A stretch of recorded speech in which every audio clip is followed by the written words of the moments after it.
So the activity that I'm going to present is a genogram. A genogram is a type of timeline where you can go back as far as you want, one, two, or three generations, depending on how much information you can gather from your family members.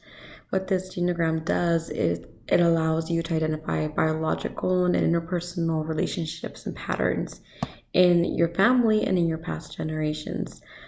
We often don't think about our past generations. I mean, a lot of the times we focus more on our immediate family, but we don't really take into consideration that the series of events and how family functionings were in the past generations could affect the generation that we are currently in.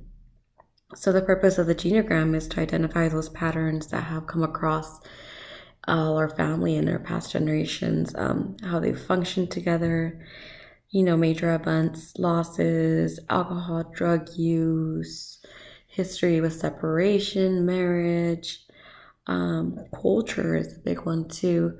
So I think that it'd be a great way to see how things that happen in our past generations could have affected the generations as they've come along and our own generation. A lot of these things are things that can be passed over and they correlate with each other. Um, it might be the reasoning for family dysfunctions or loss of communication. We could also look into more of a medical history too. So we would know what our generations have suffered from in the past so that we could be more aware in every aspect, biologically, psychologically, and medically.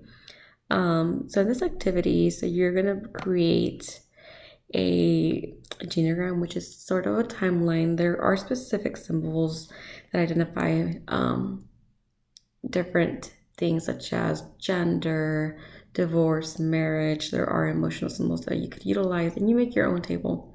I think it's a great way to reflect and be aware of our family history and our generations.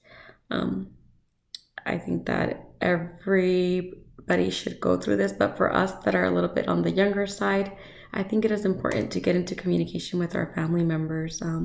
Today's society has caused families to not have as much communication as they did before due to a lot of different barriers, technology being one major one. So this would be a great activity for a family to conduct together in order to get more of that communication and that history that can benefit you, like I mentioned earlier, medically, psychologically, and emotionally.